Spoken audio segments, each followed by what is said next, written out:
अल्हम्दुलिल्लाह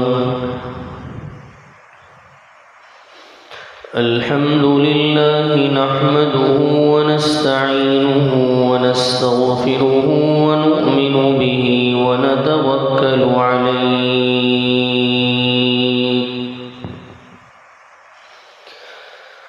व नऊज़ु बिल्लाहि मिन शुरूरि अनफुसिना व मिन सय्यिआति अअमालिना मन यहदिहिल्लाहु फला मुदिल्ल लहु व मन युद्लिल फला हादिय लहु व नशहदु अन ला इलाहा इल्लल्लाह वहदहु ला शरीक लहु व नशहदु अन्न सय्यिदना व सनदना व नबियना व मौलाना मुहम्मदन अब्दुहु व रसूलुहु अरसलहु अल्लाहु तआला इला काफ़्फ़तिल लिन्नासि बशीरन व नज़ीरा व दाइयन इलल्लाहि बिइज़्निहि व सिराजन मुनीरा अम्मा बअद फ़अऊज़ु बिल्लाहि मिनश शैतानिर रजीम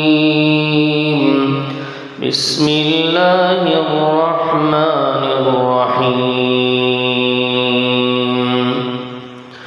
लक़द कान लकुम फ़ी रसूलिल्लाहि उस्वतुन हसना व क़ाल तआला फ़ी मक़ामिन आख़र मा कान मुहम्मदुन अबा अहदिम मिर रिजालिकुम वलाकिन रसूलल्लाहि व ख़ातमन नबिय्यीन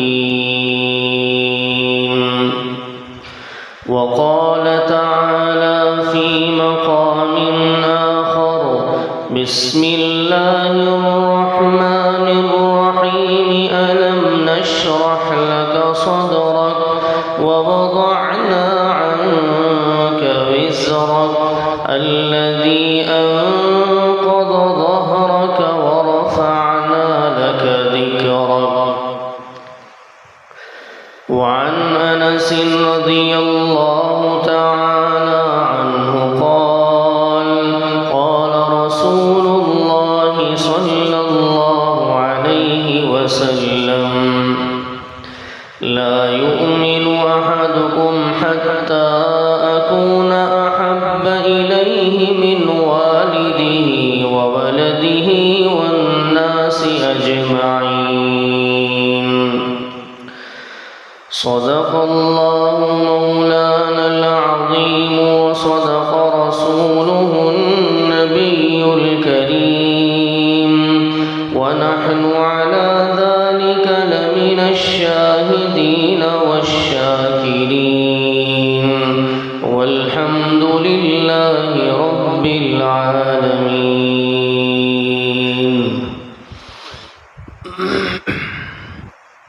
दुरूद शरीफ पढ़ लीजिए। अल्लाहुम्मा सल्ली अला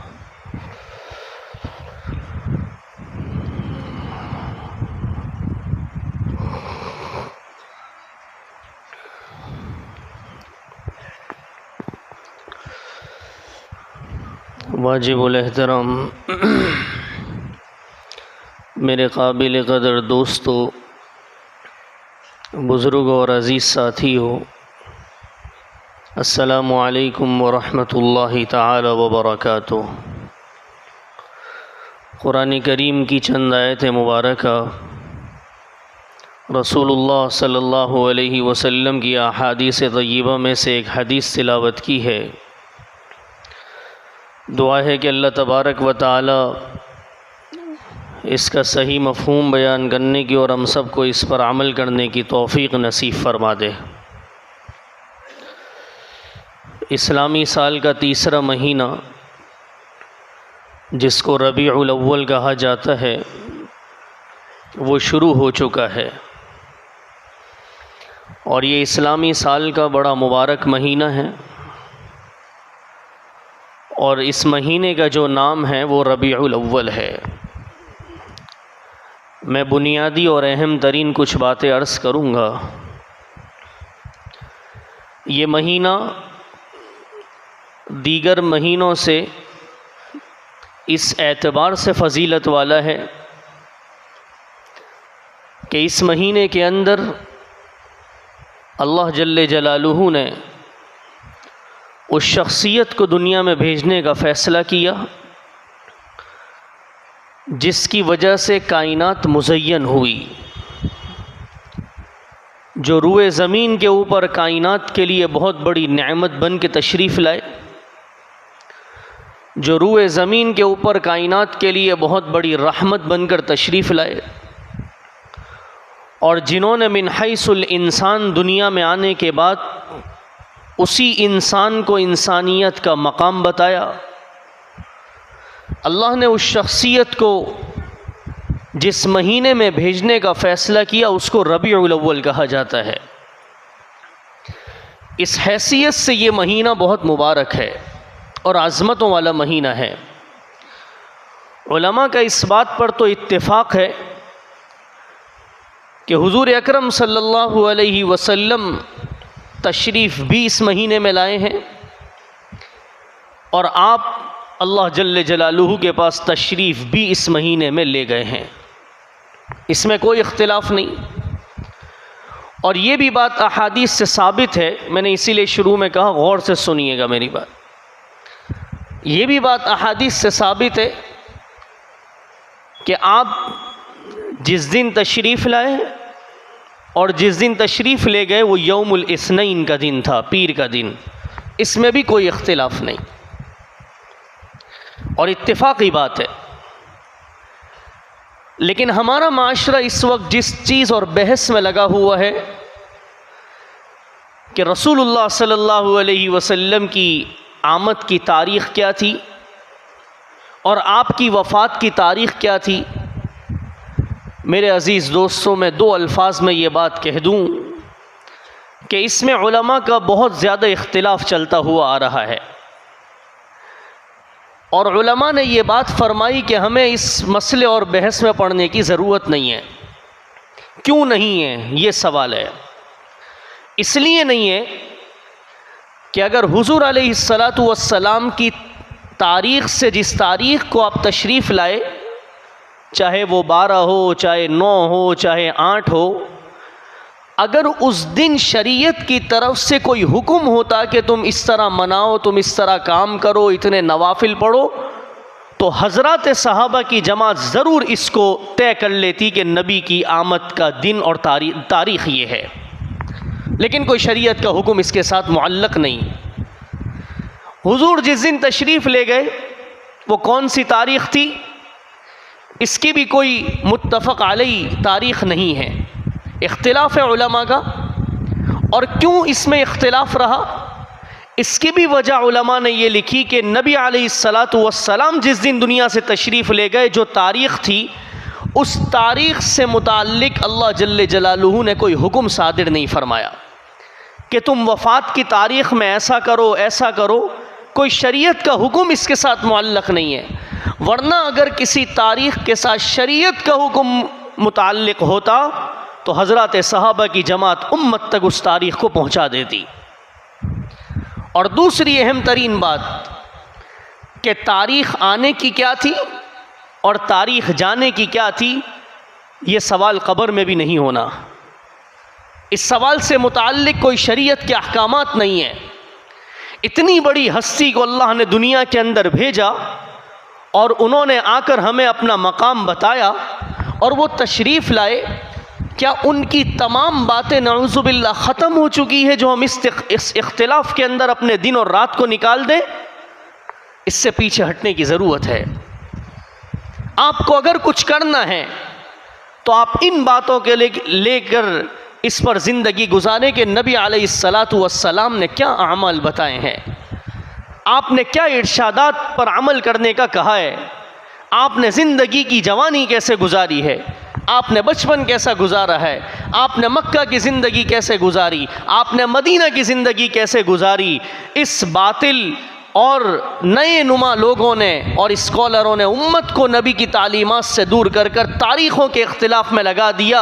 अल्लाह के बंदे, नबी की आमद का भी किसी ने इख्तिलाफ़ नहीं किया, जाने का भी इख्तिलाफ़ नहीं किया। हमारे उलमा इसको इस तरह बताते हैं कि तुम गलत उम्मत को बहका रहे हो, अगर तुम्हें कुछ बताना है तो ये बताओ कि नबी ने आके तालीमात क्या दी है, नबी ने आके इरशादात क्या बताए हैं, इस महीने की फ़जीलत बताओ, उनको ये समझाओ कि इस महीने में करना क्या है, नबी की ज़िंदगी क्या है। इसलिए मैंने शुरू के अंदर ये बात कह दी ताकि आपका जहन साफ़ हो जाए कि जो इत्तिफाक़ी बात है उसको ले लीजिए, इख्तिलाफ़ी बात से शरीयत का कोई हुक्म सादिर नहीं है, उसको छोड़ दीजिए, उस बहस में पढ़ने की ज़रूरत नहीं है। अल्लाह ने अपने नबी के लिए इंतखाब रबीउल अव्वल का किया। अब आ जाइए इस चीज़ के ऊपर कि आपकी आमद मसऊद रबीउल अव्वल के अंदर हुई, कितने मुबारक शख्सियत थी। तो अल्लाह ने महीना भी मुबारक चुना, और महीने का सिर्फ नाम देख लीजिए, मैं इसको खोलना चाहता हूँ इस नाम को कि अल्लाह ने जिस महीने में आपको भेज दिया उसका नाम रबीउल अव्वल था, जो उस ज़माने के अंदर तय किया गया। रबीअ का माना बहार के होते हैं, आपको भी पता है। बहार का एक सीज़न शुरू का होता है जिसको अल अव्वल कहा जाता है, एक सीज़न बाद का होता है जिसमें फसलें पक जाती है, बहारों के सारे नताइज आ जाते हैं जिसको रबीउल आखिर कहा जाता है या रबीउल सानी कहा जाता है। अल्लाह ने अपने नबी वजह कायनात सरवर कायनात रहमतुल लिल आलमीन काफ़तल लिन्नास बशीरन व नज़ीरा, आपके लिए जो महीने का फ़ैसला किया वो रबीउल अव्वल का किया। क्या वजह होगी, क्या तावीलात होगी, ये तो अल्लाह और अल्लाह के नबी ही जानते हैं। अल्लाह ही जानते हैं कि अल्लाह ने इस महीने का इंतखाब क्यों किया, लेकिन अल्लाह ने जिनको इल्म दिया है, जो उलमा हैं, जो फुक़हा हैं, जो मुहद्दिसीन हैं, जो मुफस्सिरीन हैं, अल्लाह ने उनको भी अपने इल्म में से इल्म दिया है। उन्होंने ये बात लिखी अपने कलमों से, अपने ज़बानों से, अपने बयानों से, और उसको कलमबंद किया कि लोगों, अल्लाह ने वजह कायनात को रबीउल अव्वल के अंदर भेजा। तुम ज़रा गौर करो, फ़िक्र करो, रबीअ का माना बहार के हैं। जब रबीउल अव्वल आता है तो बेहतरीन मौसम होता है, फसलें तैयार होती है, उनसे अनाज निकलते हैं, लोग उसको खाते हैं, उनका जिस्म बनता है, उनको क़ुव्वत आती है, उस क़ुव्वत से वो आमाल करते हैं, काम काज करते हैं। अल्लाह ने नबी के लिए रबीउल अव्वल के महीने का इंतखाब किया कि जैसे बहारों से इंसान की जिस्मानी क़ुव्वत की नशोनुमा होती है, ए मेरे बंदो, ए ज़मीन पर बसने वालों, तुम पे ऐसी रहमत इस महीने के अंदर भेज रहा हूँ कि वो भी रबीउल अव्वल के अंदर आ रही है। अगर तुमने उसकी तालीमात पर अमल कर लिया, तुमने उसके वजूद से कुछ ले लिया, तुमने उसके अक़वाल से कुछ ले लिया, तुमने उसके अफ़आल से कुछ ले लिया, तो जैसे अनाज खाने से जिस्मानी क़ुव्वत बढ़ती है, मेरे नबी को रबीउल अव्वल में भेजा है, इसकी बहारों के लेने से तुम्हारी रूहानी क़ुव्वत बढ़ेगी। ये रबीउल अव्वल है। और उलमा ने फरमाया सुभान अल्लाह, उनकी अज़मतों को सलाम है जिन्होंने लिखा। फरमाया अहादीस से ये बात साबित है, अल्लाह ने अपने नबी को पीर के दिन दुनिया के अंदर भेज दिया। यौमुल इस्नैन के लफ्ज़ अहादीस के अंदर मौजूद है। इस पर भी उलमा ने लिखा, इब्तिदाई बात ज़रूर सुना करो। उलमा ने कहा सही बात तो अल्लाह ही जानते हैं, वल्लाहु आलमु बिमुरादिही, अल्लाह ही जानते हैं कि अल्लाह ने नबी के लिए यौमुल इस्नैन का इंतखाब क्यों किया। क्योंकि जो हस्ती, असल में ये बात है इसलिए एक उलमा लिख रहे हैं कि क्योंकि जो हस्ती तशरीफ़ लाई है उसके बाद नबूवत नहीं, उसके बाद किसी की इमामत नहीं, उसके बाद किसी की अज़मत नहीं। अल्लाह ने क़यामत तक के लिए फरमा दिया, अब जो हस्ती आखिर में भेज रहा हूँ, वलाकिन रसूल अल्लाह व ख़ातमन नबिय्यीन, यहीं पर बंद कर रहा हूँ इस दरवाज़े को, आपकी अज़मत के बाद किसी की अज़मत नहीं। और आशिकों ने, लिखने वालों ने तो यहाँ तक लिखा है, आशिकों की बात आशिकों की होती है, उन्होंने तो यहाँ तक लिखा है जिस खमीर से अल्लाह ने नबी को मना दिया उसके बाद उस खमीर का इस्तेमाल भी नहीं किया, उसके बाद उसका इस्तेमाल भी नहीं किया। ये हस्ती दुनिया में आ रही है तो क्या इसकी एक एक चीज़ महफूज नहीं होगी। यौमुल इस्नैन को आप तशरीफ़ लाए, ये हस्ती तशरीफ़ लाई। उलमा ने फरमाया अल्लाह ही बेहतर जानते हैं कि पीर के दिन का इंतखाब क्यों किया, लेकिन फरमाया कि अल्लाह ने जो अपने इल्म से इल्म दिया है, तो मुहद्दिसीन के कलम यहाँ भी चले, मुफस्सिरीन के कलम यहाँ भी चले, अहले रब्बानीयीन के कलम यहाँ भी चले। कहा उम्मतियों, ए मुसलमानों, अल्लाह ने इस नबी का इंतखाब यौमुल इस्नैन के दिन किया, पीर के दिन किया है। फरमाया कुछ समझो, कुछ सोचो।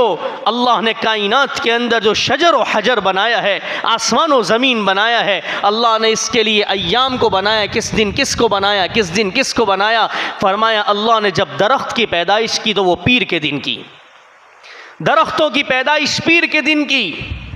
और दरख्त का काम आपको पता है कि वो साया भी देता है, और उसके अंदर जो फल लगते हैं इंसान उसको खाता है, उसकी नशोनुमा आती है उसके अंदर। फरमाया दरख्त इस चीज़ का काम देता है। उलमा बहुत दूर की बात लेकर आए, फरमाया कि अल्लाह ने अपने नबी क़ियामत का इंतखाब पीर के दिन किया। फरमाया दरख्त का इंतखाब भी पीर के दिन किया। दरख्त के ऊपर जो फल लगते हैं उस फल को जो खाए जिस्मानी क़ुव्वत हासिल करता है। मैंने अपने नबी को उम्मत पर दरख्त बना के भेज दिया है, जो इसकी तालीमात पे अमल करेगा वो रूहानी क़ुव्वत को पाएगा, उसकी जिंदगी की नशोनुमा होगी, उसकी जिंदगी दुरुस्त होगी।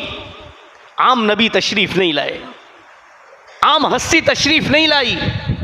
अगर आम हस्ती तशरीफ लाती तो अल्लाह जल्ले जलालुहु कुरान के अंदर ना फरमाते कि मा काना मुहम्मदुन अबा अहदिम मिर रिजालिकुम वलाकिन रसूल अल्लाह व खातमन नबिय्यीन, कि यहाँ पे नबूवत ख़त्म है। पता चला कोई बहुत क्वालिटी वाली हस्ती तशरीफ़ लाई है। कुरान ये ना कहता लक़द कान लकुम फ़ी रसूलिल्लाहि उस्वतुन हसना, कि इसकी ज़िंदगी तुम्हारे लिए आइडियल और नमूना है। कुरान इसकी जुल्फ़ों का जिक्र ना करता, कुरान इसकी खूबसूरती की जिक्र ना करता, कुरान इसके बलद और शहर का जिक्र ना करता। लेकिन आने वाली हस्ती बहुत मुबारक थी, उसकी तालीमात अहम तरीन तालीमात थी। आप वजह कायनात थे, रहमतुल लिल आलमीन थे। हमें तो अल्लाह का शुक्र अदा करना चाहिए, अल्लाह तूने इस पैगम्बर की उम्मत के अंदर पैदा किया जिसने हमें ये बताया कि इंसान क्या चीज़ है, जिसने हमें ये बताया कि अज़मत क्या चीज़ है, जिन्होंने हमें ये बताया। खुदा की कसम आपकी तालीमात के बाद हमें पता चला कि एक मुहम्मदुर रसूलुल्लाह सल्लल्लाहु अलैहि वसल्लम के उम्मती का मकाम क्या है। और सारे लोगों को ये बात बताई गई कि तुम दुनिया में आए हो, कोई बाप बनेगा, कोई बेटा बनेगा, कोई किसी की औलाद बनेगी, कोई अज़वाजी ज़िंदगी से मुंसलिक होगा। अल्लाह ने इस साहिबान को दुनिया के अंदर भेज दिया, इस रहमत को दुनिया के अंदर भेज दिया, इस बशीर को दुनिया के अंदर भेज दिया, इस वज़्ज़ुहा को दुनिया के अंदर भेज दिया, वल्लैलि इज़ा यग़शा को दुनिया के अंदर भेज दिया। भेज के ये बताया अगर दुनिया में कोई बाप सही बाप बनना चाहता है वो नबी को बाप की ज़िंदगी के एतबार से देखे कि बाप कैसा होता है। अगर कोई औलाद बाप की खिदमत करना चाहती है वो नबी को बहैसियत औलाद के देखे। अल्लाह के नबी ने अपने माँ बाप का एहतराम कैसे किया है उसको पता चलेगा, उसवा और नमूना किसको कहते हैं। अगर किसी को सही दोस्त बनना है वो नबी की ज़िंदगी बहैसियत दोस्त के देखे। आपने सिद्दीक़ अकबर से कैसी दोस्ती की, उमर फ़ारूक से कैसी दोस्ती की, उस्मान अली से कैसी दोस्ती की, आपने सहाबा से कैसी दोस्ती की। उसको चाहिए मिन हैसुल दोस्त नबी को देखे। क्यों? इसलिए कि आप काफ़तल लिन्नास थे, आप बशीर भी थे, नज़ीर भी थे। इतना बड़ा नबी इस दुनिया के अंदर तशरीफ़ लाया। और सबसे बढ़कर आज जिनको हम सामने सुना नहीं सकते बात, जिनको मस्तूरात कहा जाता है, जिनको औरत कहा जाता है, अल्लाह की कसम उनको तो अपनी ज़ुबानों को नबी के दुरूद से तर रखना चाहिए कि जो हाल आपके आने से पहले औरत का था, इस नबी ने आके रहमतुल लिल आलमीन ने उस औरत को सबसे ऊपर पहुंचा दिया, उसके मकाम को सबसे ऊपर पहुंचा दिया।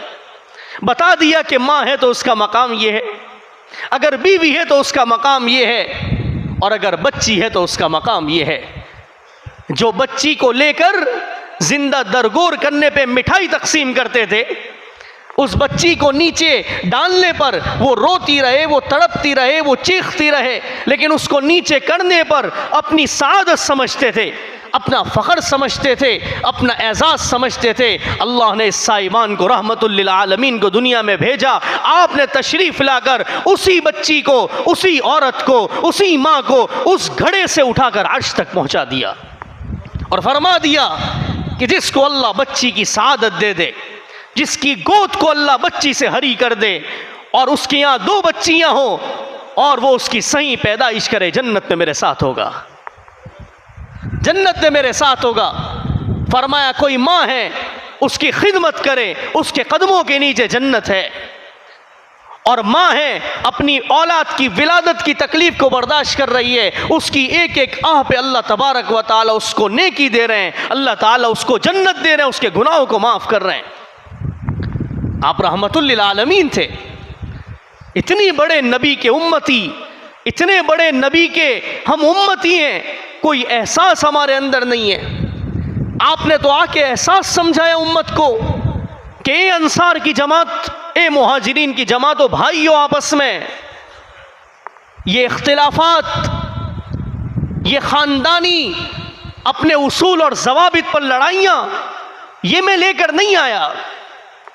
मैं तो बहुत अहम तालीमात लेकर आया हूँ। किसी को किसी पर कोई फ़ौक़ियत नहीं है, सब एक है। अगर फ़ौक़ियत है तो इन्ना अक्रमकुम इंदल्लाहि अत्क़ाकुम। रबीउल अव्वल के अंदर सीरत के जलसे कर लेना, सीरत पर बड़ी बड़ी बातें कर लेना, खुदा की कसम कुरान इसलिए नहीं उतरा, ये इसका हिस्सा ज़रूर है। पूरी बात सुनकर जाना। नबी से मोहब्बत, नबी से ताल्लुक़, सीरतुन नबी के जलसों में नबी की जो है मोहब्बत पर तकारीर, इनकार नहीं है इसका। लेकिन अल्लाह ने नबी को सिर्फ रबीउल अव्वल के लिए नहीं भेजा था। अल्लाह ने तो नबी को इसलिए भेजा, उम्मती अपनी जो है माँ की गोद से लेकर के लहद तक अल्लाह के नबी को अपनाए। अल्लाह ने अपने नबी की एक एक अदा को, एक एक अक़वाल को, एक एक अफ़आल को, आपकी एक एक अज़मत को, आपकी एक एक अदा को अल्लाह ने संभालने के लिए भी सहाबा की जमात को साथ कर दिया, कुर्बान इस जमात पर। आपको अल्लाह ने इंतिखाब भी किसका दिया कि ऐसे ही किसी का इंतिखाब नहीं करूँगा, चुनाव करूँगा कि कौन आप पर जान दे सकते हैं, कौन उम्मत तक आपकी तालीमात पहुंचा सकते हैं। मुझे बताओ, अल्लाह ने नबी के बारे में कहा, बड़ी अजीब बात कर रहा हूँ, अल्लाह ने नबी अलैहिस्सलातु वस्सलाम के बारे में उम्मत को ये तालीम दी है, लक़द कान लकुम फ़ी रसूलिल्लाहि उस्वतुन हसना, नबी की ज़िंदगी तुम्हारे लिए नमूना है। अरे लोगों, नमूने के लिए नमूना करके दिखाना पड़ता है, नमूने के लिए उसकी प्रैक्टिस करके दिखानी पड़ती है। अल्लाह ने नबी के इस लफ्ज़ को सच्चा करने के लिए सहाबा की जमात को नमूना बनाकर भेज दिया कि ये बना के दिखाएंगे कि राई तो रसूल अल्लाह सल्लल्लाहु अलैहि वसल्लम, समय तो रसूल अल्लाह सल्लल्लाहु अलैहि वसल्लम, नबी ने यूँ किया, मैंने यूँ देखा, नबी यूँ जा रहे थे, नबी यूँ आ रहे थे। अल्लाह ने इस जमात का इंतखाब भी तो ऐसे ही नहीं किया, समझो ना बात को। अल्लाह ने जिस जमात का इंतखाब किया ना दोस्तों, उसको कुरान में पहले दिन से अल्लाह ने कहा, ये आपके साथ रहने वाले अत्ताइबून होंगे, या आपके साथ रहने वाले अल आबिदून होंगे, या आपके साथ रहने वाले अल हामिदून होंगे, आपके साथ रहने वाले अस्साजिदून होंगे, अल राकिऊन होंगे, अल आमिरून बिल मारूफ वन नाहून अनिल मुनकर होंगे। ऐसे ही थोड़ी जमात भेज दूंगा जो आपको संभालेगी, जो आपका अदब करेगी। एक मर्तबा किसी सहाबिया के घर आप तशरीफ़ ले गए, उनके शौहर ने आपको बुलाया। आप जब घर तशरीफ़ ले गए तो आपने उनके मशकीज़े से मुंह लगाकर पानी को पी लिया। कैसी चीज़ों को संभालने वाली जमात, उसमें मर्द भी और औरत भी और बच्चे भी है। तो फ़ौरन उस मशकीज़े को वहाँ से काट लिया, और काटने के बाद कहा, इस पर नबी के होंठ लगे हैं, ये ता हयात मेरे पास एक तबर्रुक के तौर पर रहेगा। ये मोहब्बत थी, ये अज़मत थी। इन लोगों ने नबी के किरदार को हम तक पहुंचाया है कि नमूना कैसे बना जाता है। आज आप क्या समझते हैं, कोई भी आपको डायरेक्ट ये नहीं कहेगा कि नबी से मोहब्बत को छोड़ दो, कोई आपको डायरेक्टली ये नहीं कहेगा कुरान को छोड़ दो, कोई डायरेक्ट ये नहीं कहेगा कि फ़ला यूँ है फ़ला यूँ है। वो आपको उन वास्तों से दूर करेंगे जिन वास्तों ने नबी की तालीमात को हम तक पहुंचाया है। दोस्तों, इसको समझो। उन वास्तों को बीच में से हटाएंगे जो मुबारक और जो मुअत्तर और जो मुज़य्यन वास्तों ने नबी की तालीमात को हम तक पहुँचाया है। अल्लाह ने उस जमात का इंतखाब करके नबी के नमूने के लिए आइडियल बना के हमें दुनिया के अंदर भेज दिया। एक सहाबी फरमाते हैं, रसूलुल्लाह सल्लल्लाहु अलैहि वसल्लम तशरीफ़ एक दिन मस्जिद नबवी के अंदर लाए, आपने खिताब शुरू किया, ऐसा खिताब किया ऐसा लग रहा था कि अलविदाई खिताब है, और लोग ज़ारो क़तार रो रहे हैं और नबी अपनी आखिरी नसीहतें कर रहे हैं। फरमाया नबी अलैहिस्सलातु वस्सलाम ने उस खिताब के आखिर में ये फरमाया कि कुरान करीम को और मेरी सुन्नतों को मजबूती से पकड़ना और मेरी सुन्नतों के साथ खुलफाए राशिदीन की सुन्नतों को मजबूती के साथ पकड़ना। ये आपने बता दिया उम्मत को कि मा अना अलैहि व अस्हाबी जो है उसी से मेरी मोहब्बत है, उसी से मेरा ताल्लुक़ है। उस मोहब्बत का क्या फ़ायदा दोस्तों जो नबी के तर्ज पर ना हो? वो मोहब्बत नहीं कहलाती, वो अपना सारा मिजाज कहलाता है। नबी से तो मोहब्बत नबी के तरीक़े पर होती है और नबी के तरीक़े के बाद सहाबा के तरीक़े पर होती है। अल्लाह ने जमात को भेजा इसलिए था कि बताओ उम्मत को मोहब्बत किसको कहते हैं। इसलिए उलमा ने लिखा और उलमा ने फरमाया और ये लिख कर चले गए कि खुदा के लिए अल्लाह के नबी के हम पर कुछ हुकूक है, हमें कुछ हुकूक पूरे करने चाहिए, कम से कम इतना कर लो कि नबी खुश हो जाए। फरमाया सबसे पहला हक़ ये, तवज्जो दे सुनना, मुख्तसरन अर्ज़ करके बात ख़त्म कर दूंगा। फरमाया सबसे पहला हक़ ये है कि नबी की इताअत भी की जाए और इत्तिबा भी की जाए। जब कोई उम्मती इत्तिबा और इताअत कर लेगा बात ख़त्म हो जाएगी वहीं पर, वो अपनी अना को लेकर नहीं आएगा। इत्तिबा होती है अक़वाल और अफ़आल में, ये ज़रा फ़र्क समझना।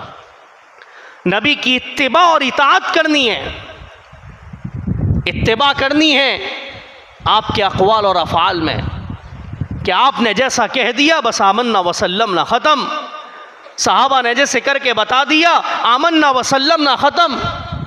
और इताअत कहा जाता है कि इसके अलावा जो अवामिर और नवाही आपने बताए हैं आपकी चुपचाप उसमें इताअत करना, ख़त्म हो गई बात। का पहला हक़ ये है, इसी हक़ में हम सब चले गए, यहीं से हमारा वज़न टूट गया है, यहीं से हमारा वज़न टूट गया है कि ना इत्तिबा है ना इताअत है। हर कोई ये कहने पर तुला हुआ है कि जी मैं नबी से सही तरह मोहब्बत कर रहा हूँ। मोहब्बत का इनकार किसने किया है, लेकिन मोहब्बत तरीक़े से तो करो जैसे नबी ने बताया है, जैसे सहाबा ने करके दिखाया है। फरमाया दूसरा अदब ये है और हक़ ये है कि नबी की अज़मत और एहतराम का ख्याल हो, नबी के साथ अज़मत हो, नबी के साथ मोहब्बत हो और मोहब्बत पर जान देने वाली अदाएँ हों। सुभान अल्लाह, मोहब्बत पर जान देने वाली अदाएँ हों जिसको इन आशिकीन ने करके दिखा दिया। एक मरतबा एक सहाबी तशरीफ़ लाए, मैं हर बात पर मिसाल इसलिए दे रहा हूँ कि इसको कहते हैं मोहब्बत और इश्क। तशरीफ़ लाए, एक चादर पहनी हुई थी, नबी अलैहिस्सलातु वस्सलाम ने सिर्फ नागवारी का इजहार किया कि ये चादर मुनासिब नहीं है। घर पर फ़ौरन चले गए और जाने के बाद घर पर आग जल रही थी, उस चादर को उठा के आग में डाल दिया। नबी अलैहिस्सलातु वस्सलाम के पास दूसरे दिन तशरीफ़ लाए, फरमाया उस चादर का क्या हुआ? फरमाया आपको नागवार लगा था, मैंने जाके उसको आग में डाल दिया। फरमाया किसी औरत को दे देते। आप भी हैरान हो गए कि एक हुक्म पर उस चीज़ को ही ख़त्म कर दिया। ऐसी अज़मत, ऐसी मोहब्बत। हज़रत उमर फ़ारूक के दौर में एक सहाबी एक बादशाह के दरबार में तो चले गए, उस बादशाह ने आपके लिए सोने की कुर्सी लगाई। दोस्तों ये सुनने की बात है, अज़मत इसको कहते हैं, मोहब्बत इसको कहते हैं। सोने की कुर्सी लगाई, थोड़ी देर के लिए बैठ गए, एकदम ख्याल आया तो सोना है, इस्तेमाल मना है, मर्दों के लिए इस्तेमाल मना है। फ़ौरन खड़े हो गए और कहा कि मैं इस पे नहीं बैठ सकता। सुभान अल्लाह, मैं इस पे नहीं बैठ सकता। कहा क्यों नहीं बैठ सकते? आप हमारे मेहमान हैं, मैं यहाँ का सरदार हूँ, आपके लिए कुर्सी लगाई है। फरमाया समिअतु रसूलुल्लाह सल्लल्लाहु अलैहि वसल्लम नहा अन ज़ालिका, मेरे नबी से मैंने सुना है आपने इस चीज़ से मना किया है। एक सहाबी को कोई दुश्मन तकलीफ दे रहे थे, मार रहे थे, वो सामने वाले दुश्मन ने जलाने के लिए, उभारने के लिए, है कुर्बान इनकी अज़मतों और मोहब्बतों पर, जलाने के लिए, दुश्मनी को बढ़ाने के लिए कहा उन सहाबी से एक शर्त पे तुझे छोड़ दूंगा। पकड़ा हुआ है, जकड़ा हुआ है, कहा एक शर्त पे छोड़ दूंगा। कहा क्या शर्त है? कहा तू एक बात का जवाब दे दे कि तू यूं कह दे कि ये जो मुझे तकलीफ हो रही है इस जगह मेरे नबी मोहम्मदुर रसूलुल्लाह सल्लल्लाहु अलैहि वसल्लम को नाउज़ुबिल्लाह तकलीफ होनी चाहिए। तो वो सहाबी है, वो जकड़ा हुआ है, उसको मारा जा रहा है, वो वहाँ पे कह रहा है ओ बदबख्त, तू ये कह रहा है कि मेरे नबी इस मकाम पर हो, मैं तो ये कब से तसव्वुर कर रहा हूँ कि मेरे नबी जहाँ पर भी हो उनको कोई कांटा भी ना चुभे, उनको कोई तकलीफ भी ना हो। एक गज़वा चल रहा था, एक औरत को पता चला कि मेरे शौहर और बेटे का इंतकाल हो गया, शहीद हो गए, शहीद हो गए। क्या हाल होता होगा कि घर पे कोई नहीं है, शहीद हो गए। वो औरत की मोहब्बत और जानिसारी देखें, उसने कहा छोड़ो मेरे शौहर को और छोड़ो मेरे बेटे को, ये बताओ कि सरवर कायनात सल्लल्लाहु अलैहि वसल्लम किस हालत में है, मुझे इसका जवाब दो। आप बाल कटवा रहे हैं, मैं मुख्तलिफ वाक़ियात का बाल कटवा रहे हैं, जानिसार साइडों पे खड़े हुए बालों को ले रहे हैं, इसको मोहब्बत कहते हैं, इसको अज़मत कहते हैं। आज मेरे और आपके वजूद पे नबी की मोहब्बत नज़र आ रही है, मेरे और आपके तन पर नबी की मोहब्बत नज़र आ रही है। ये नबी को सिला दिया ताइफ के पत्थरों का, ये नबी को सिला दिया जो उम्मती उम्मती करता हुआ दुनिया से चला गया। आपने तो उम्मती को अज़मत बताई है। कितना दुरूद और सलाम हमारी ज़ुबान पर होता है बताओ। फरमाया जिब्रील मेरे पास तशरीफ़ लाए, आप फरमा रहे जिब्रील मेरे पास तशरीफ़ लाए और फरमाया कि जो आप पर दुरूद पड़ेगा अल्लाह उसको नेकियां भी अता करेगा, उसके गुनाह भी माफ़ करेगा। मन सल्ला अलैहि वाहिदतन सल्लल्लाहु अलैहि अशरा, कि एक मर्तबा दुरूद पड़ेगा अल्लाह 10 रहमतें उस पर उतारेगा। आज मेरे नबी के साथ ये इंसाफ उम्मत कर रही है, ये रबीउल अव्वल का हकीकी पैगाम है। दोस्तों छोड़ो इन चक्करों को जिसमें इख्तिलाफ है, छोड़ो इन स्कॉलरों को जिन्होंने तारीख के इख्तिलाफ में डाल दिया। बताना है लोगों को, ये बताओ कि नबी दुनिया में क्यों तशरीफ लाए थे, आपके अक़वाल और अफ़ाल क्या थे, आपकी कुड़न और फिक्र क्या थी। आपने उम्मत को एहसास बताया, आपने उम्मत को यकसानियत बताई। आज हमारा मुल्क सैलाब की जद में, आज हमारा मुल्क तकलीफ के अंदर है।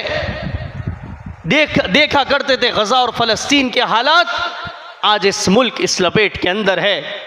बताओ अगर इस मौके पर भी नबी की तालीमात पर अमल नहीं होगा तो क्या होगा। जो नाच गाना सैलाब से पहले चल रहा था वो आज भी चल रहा है। क्या उम्मत को, क्या नबी को अपना चेहरा दिखाओगे? और उसके बाद हरमैन की ज़ियारतों पर जाना, इतना बड़ा शर्फ हासिल करके नबी के रोज़े के सामने से गुजरना, वहाँ पे शोर शराबा करना। ला तरफ़अू अस्वातकुम फ़ौक़ सौतिन नबी, नबी से आवाज़ को बुलंद ना करो। अरे वो दिल में ही नबी नहीं उतरा, वो नबी दिल में ही नहीं उतरा।